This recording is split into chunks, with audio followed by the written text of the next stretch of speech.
အခြေခံပေါ့တင်မုန်းကြီးကပြန်စမလို့ဖြစ်နေတော်ကိုရှည်လျားတယ်ပေါ့ဒီလားဆိုတော့ခုနပြောလို့ဟိုအနုပညာဆိုတာဘာလဲဆိုတော့အနုပညာအဖွင့်ကျမ်းနေပေါ့ what is up ဆိုတော့ဟိုခုန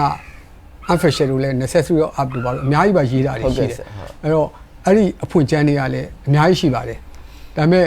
ဟိုတိတာကတော့ဟိုကြပြပဲပြောမယ်ဟုတ်ကဲ့ဆရာကြပြဆိုလဲခုနပြောသလိုပေါ့သူခေတ်ခါလာအခြေအနေเนาะအချိန်ခါအဲ့ဒီပေါ်မူတည်ပြီးတော့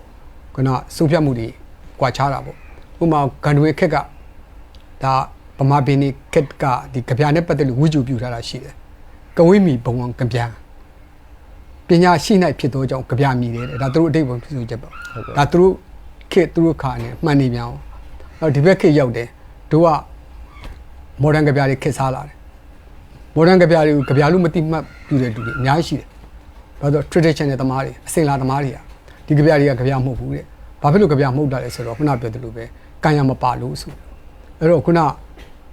တစ်ခုနဲ့တစ်ခုပေါ့နော်တတ်မှတ်ချက်တနေရာနဲ့တနေရာနော်သူတို့ရက်တည်မှုအဲ့ဒီပေါ်ကွာခြားပြီးတော့ဒီကြပြပေါ်မှာတတ်မှတ်တဲ့ဆုံးဖြတ်တဲ့ကွာခြားချက်တွေကလည်းရှိမှာပဲနော်ဒါကတော့မတူဘူးပေါ့ဒါပေမဲ့တို့အမြင်ပေါ့ငါတယောက်တည်းအမြင်ပဲပြောမယ်နော်အဲ့အရာနဲ့ပတ်သက်လို့တော့ဟိုကြပြဖြစ်တယ်မဖြစ်ဘူးကြပြဆိုတာဘာလဲဆိုတာကိုဒီမှာဒါလေးကတော့နည်းနည်းတိကျအောင်ဖတ်ပြခြင်းတယ်ဘာဖြစ်လို့လဲဆိုတော့1989ပေါ့69ကရေးခဲ့တဲ့ရုပ်ရှင်ပေသားမဂ္ဂဇင်းကစောင်းပါလေးဟုတ်ကဲ့ကြပြအဓိပ္ပာယ်ဖွင့်ဆိုသတ်မှတ်ချက်ဆိုတဲ့စောင်းပါမှာကြပြဆိုတာဘာလဲဆိုတာလေးရေးထားတယ်1989ဆိုတော့အနှစ်40ရှိပါပြီအဲ့ထက်မှာ तू ကအဲ့ဒါလေးပဲဖတ်ပြမယ်ကြပြဆိုတာတဲ့စัจ java အနှံ့ပြန့်ကျဲနေတဲ့ပစ္စည်းတွေအဖြစ်ပြက်တွေကိစ္စတွေစိတ်လှုပ်ရှားမှုကိုယ်စားကိုယ်ရင်းနဲ့ဝေဒနာစေတနာသိမှုပေါ့အဲ့ဒါတွေကိုတဲ့ကြပြဆရာဆိုတဲ့လူက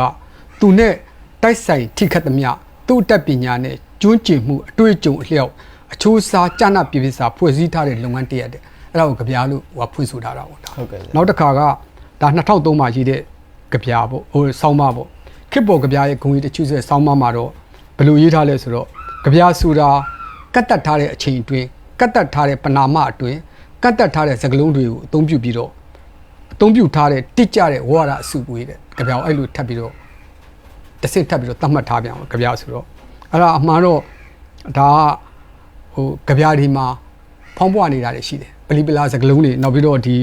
ဝါရဖက်ရှင်ဆို100ခုတ်တာနေနဲ့အမှန်တော့ကြပြပကတနာတွေကိုဟိုနည်းနည်းခွာချတဲ့သဘောပါပဲเนาะအဲ့ဒါအခုဘယ်လဲ